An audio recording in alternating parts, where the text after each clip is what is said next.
ሐረግ ድራማ ላይ እንግዲህ በክፍል 99 ብዙ ነገሮች ተፈጥረዋል። በክፍል 98 እንግዲህ እንዳየነው አቤልና ያፌት ቤት ጓዙን ጠቅልሎ ለመኖር ገብቶ ነበረ። ነገር ግን ኤፍራታን በጣም እያስፈራት ነበር። በዛ መካከል ነበረ ያፌት የደረሰባቸው። ያፌት እንግዲህ ምን ሊያደርገው ይችላል? ሊያስወጣው ይችላል ወይስ ደግሞ ምን አይነት እርምጃ ሊወስድበት ይችላል የሚለውን ብዙዎቻችን ገምተን ነበር። እኛ እንደገምት ነው አብዛኛው ግምታችን ትክክል ነበረ። ምክንያቱም ስንል የነበረው ኤፍራታ እሷ ደውላለት እንደመጣ እንዳደረገችው አድርጋ ያፌትን ታሳምነዋለች ብለን ነበረ። እንግዲህ ኤፍራታ ባትናገርም ራሱ አቤል ኤፍራታ ደውላለት ብቻዋን ስለሆነች ስለደብራት እንደመጣ ነው እንግዲህ እየተናገረ የሚገኘው። አሁን አቤልን እዚህ ቤት መኖር አሁንም ቢሆን ያፌት አይፈልግም እዚህ ቤት እንዲወጣ። ነገር ግን ስለመሸ ብቻ የዛን ቀን ብቻ አድሮ በሚቀጥለው ቀን እንዲወጣ እንግዲህ ማስጠንቀቂያ ሰጥቶት ነበረ። ኤፍራታም ይሄ ነገር ስላስጨነቃ በጧት ተነስታ እንግዲህ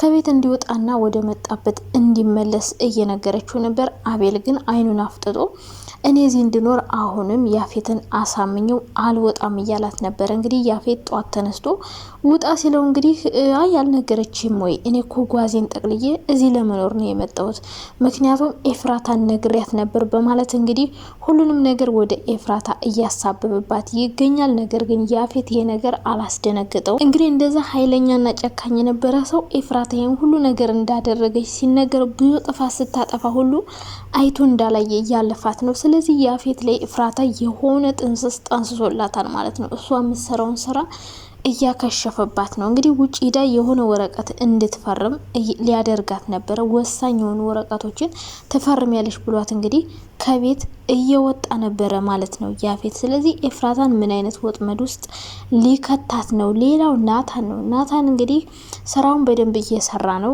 ለራሱ ቢሮና ለራሱ ቤት ተከራይቶ እየሰራ ይገኛል ማለት ነው። እንደውም ሲወጣ የያፌት ሰዎችና የዲያራ ሰዎች ይይዙታል ብለን የጠረጠርነው ነገር እንደዛ ሳይሆን ቀርቶ በተቃራኒ ሆኗል። ነገር ግን የያፌት ሰዎች ውጭ ነው እየጠበቁት።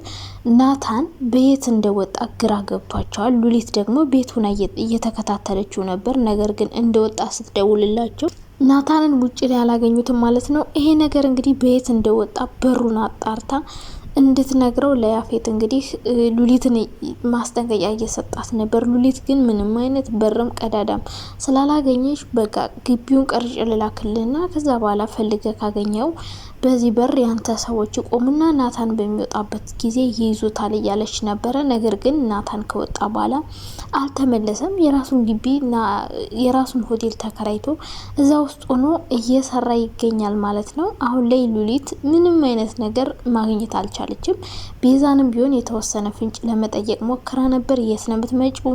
ናታን ምንድነው የሚሰራ እያለች እንግዲህ እያፋጠጠቻት ነበር። ቤዛ ግን ምንም አይነት መልስ አልሰጠቻትም። እንግዲህ ፊቷን አጥቆራባት ነበር ሄደችው። ይሄ ነገር ደግሞ ለሉሊት ከባድና አስደንጋጭ ነገር ነው ማለት ነው። አሁን ላይ ሉሊት ያፌት እጅ ልትገባ ነው ማለት ነው።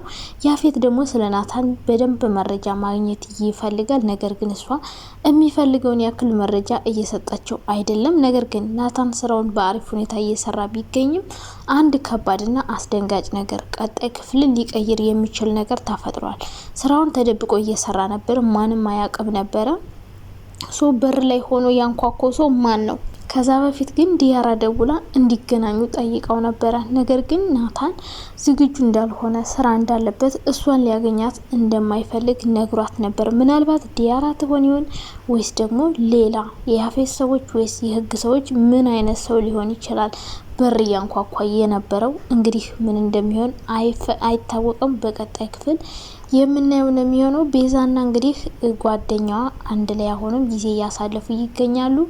ነገር ግን አሁን ላይ ከባድ አደጋ ውስጥ የሚጥላቸው ነገር ተፈጥሯል። የተፈጠረው ነገር እንግዲህ የቤዛ የጓደኛዋ ወንድም ከእናቷ ጋር የሚሰራው እንግዲህ ቪዲዮ ቀርጿቸዋል ማለት ነው።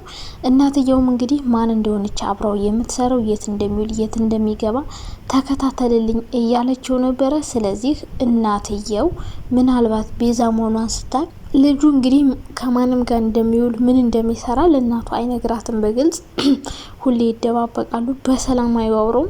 ስለዚህ አሁን ላይ ለምንድን ነው እናቱ የሱንና የቤዛን ፎቶ እየፈለገችው?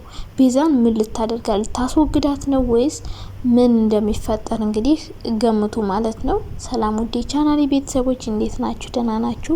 እኔ በጣም ደህና ነኝ እግዚአብሔር ይመስገን። እንግዲህ ሐረግ ድራማ ክፍል 98ን በጉጉት ስንጠብቀው ነበረ። እንግዲህ 99 ተለቋል ማለት ነው። 98ን እየጠበቅነው ነበረ አይተን ከዛ ወደ 99 ለመሸጋገር ዛሬ እንግዲህ ክፍል 99 ተለቋል ማለት ነው። በክፍል 100 ደግሞ ምን እንደሚፈጠር እየገመትን እስከዛው ግን ላይክ እና ሼር ሰብስክራይብ ማድረጋችሁን አትርሱ። እንግዲህ በክፍል 99 ብዙ ነገር ተፈጥሯል። ክፍል 98 ላይ ብዙ ነገሮች ይፈጠራሉ። አንደኛው በክፍል 99 የተፈጠረው ቢኒያምና ጽዮን እንግዲህ ወደ ድሮ ፍቅራቸው ተመልሰው ቅልጥና ቅውጥ ያለ ፍቅር ውስጥ ገብተዋል። ቤዛም እንደዛው ማለት ነው። ሌላው ነገር ግን ዳግምና ጽዮን የጀመሩት ስራ አሁን ላይ ወይ ሊከሽፍባቸው ነው ወይ ደግሞ ሊሳካላቸው ነው።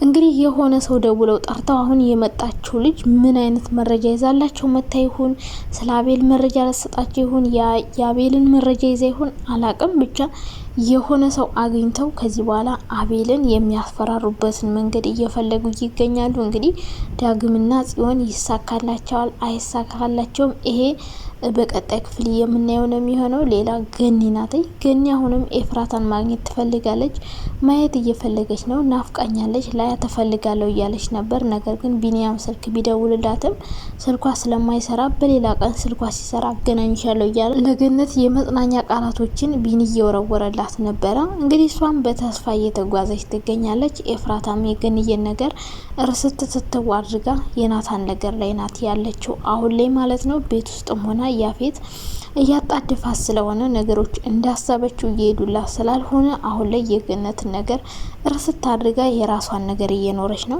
ብዙ ነገር አሳካለሁ፣ ብዙ ነገር አስተካክላለሁ ብላ የጀመረችው ነገር ሙሉ በሙሉ ሊከሽፍባት ምንም አልቀረው ማለት ነው። አሁን ላይ ያፌት ወደ ራሱ እያመጣት ነው፣ እሱ እየተቆጣጠራት ነው፣ እሱ እንደሚፈልገው አድርጎ እየቀረጻት ይገኛል ማለት ነው።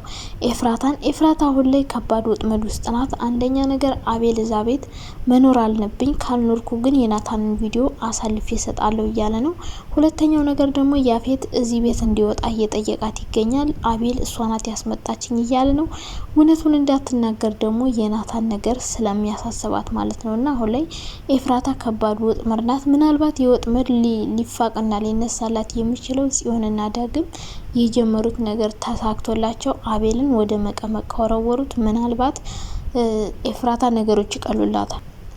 ያፌት ሌላም ፋውል ሊሰራት ነው። ኤፍራታን ቢሮና ድርጅታቸው ውስጥ ወስዶ የሆነ ወረቀት እንድትፈርም ሊያደርጋት ነው። ዛሬ የምትፈርሚው ወሳኝ ነገር ነው እያላት ነበረ።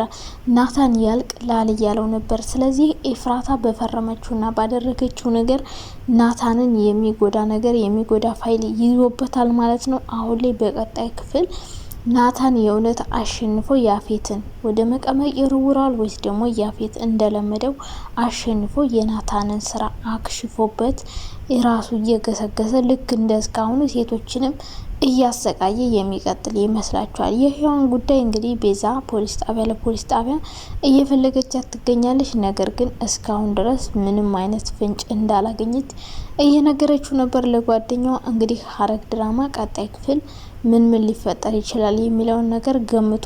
አቤል እነ ቢኒያም እነ ያፌት ቤት ይወጣል አይወጣም? ወይስ ደግሞ ኤፍራታ እንዴት ነው ያፌትን አሳምና አቤል እዛ ቤት እንዲኖር የምታደርገው? ሲቀጥል ደግሞ አቤት እዛ ቤት ለመኖር የወሰነበትና የፈለገበት ምክንያት ምንድን ነው? የሆነ ፋውል ሊሰራቸው ነው። ከዚህ ፋውል ያመልጣሉ አያመልጡም? እናንተ እየገመታችሁ እንግዲህ ቀጣይ ክፍል ምን ሊፈጠር እንደሚችል እናያለን ማለት ነው።